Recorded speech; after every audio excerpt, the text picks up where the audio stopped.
हमको भी इन पारखियों से और जो ये हमारे साहब की आलोचना करते हैं या उनको मतलब इस बंधन में रखते हैं या एक संत का रूप देते हैं, एक कवि का रूप देते हैं, तो उनको हमको ताड़ना चाहिए। हमारे उदित मुनि नाम साहब इसी बात को लेके हमारे सतगुरु कबीर साहब है उसको दास का दर्जा दे दिया गया, जबकि वो सतगुरु है। और हम कैसे कबीरपंथी है कि हमारे सतगुरु की अवहेलना हम सुनते हैं। रोक देना चाहिए। क्या हमारा खून नहीं खोलता?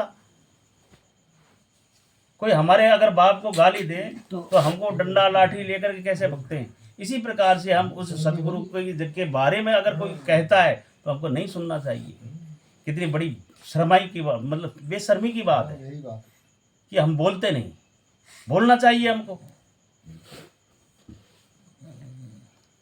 भाई वो सतगुरु है जो अलौकिक शक्ति थे, परमपिता परमेश्वर सतपुरुष साहब थे। अलौकिक शक्ति है ये है ना बात। तो इसलिए हमको दबने की कोई बात नहीं है। और हम जब भी कहीं जाए तो हम साहब के गुणनवाद को वो नहीं कर सकते। बराबर किया करो, सामना करो, ठोकर के नहीं। मानो मत मानो, नहीं मानो तो मत माने। आप क्या निकलेगी नहीं तो मुकदमा लगेगा किसी बड़े को, कुछ विमोचन करने से ही तो कुछ हाथ में जाए। सही बात, बिल्कुल। भाई साहब की वाणी गलत थोड़ी हो सकती है। नहीं हो सकती, कभी भी नहीं। पानी से पैदा नहीं, श्वासा नहीं शरीर, और अन्न आहार करता नहीं तो ताका नाम कबीर। और वो सब में रमे हुए हैं, घट घट में खेल व्यापक में, हर जीव में वो रमे हुए हैं। वो परमात्मा ऐसे सतगुरु है। हालांकि हम भी अभी उन्हीं के अंश है। भाई ये आत्मा भी उस परमात्मा की सतगुरु साहब के ही अंश है।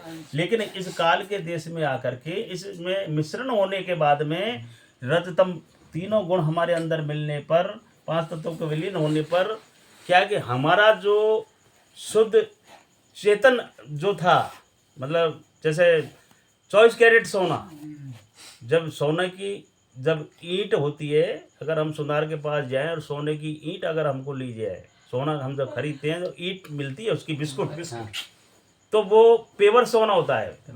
पेवर सोना होता है ना, जो भी भाव हो उसका।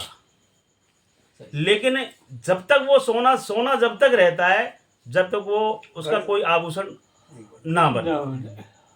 और जब उसको हम आभूषण के रूप में ले लेते हैं, जब उसका आभूषण के रूप में हम ले लेते हैं, कोई भी अंगूठी बनाओ या पाजेब बनाओ या कुछ भी कोई भी कुछ भी मतलब वस्तु अगर हम बनाओ तो उस समय क्या है, मिश्रण हो जाता है, कपट हो जाता है।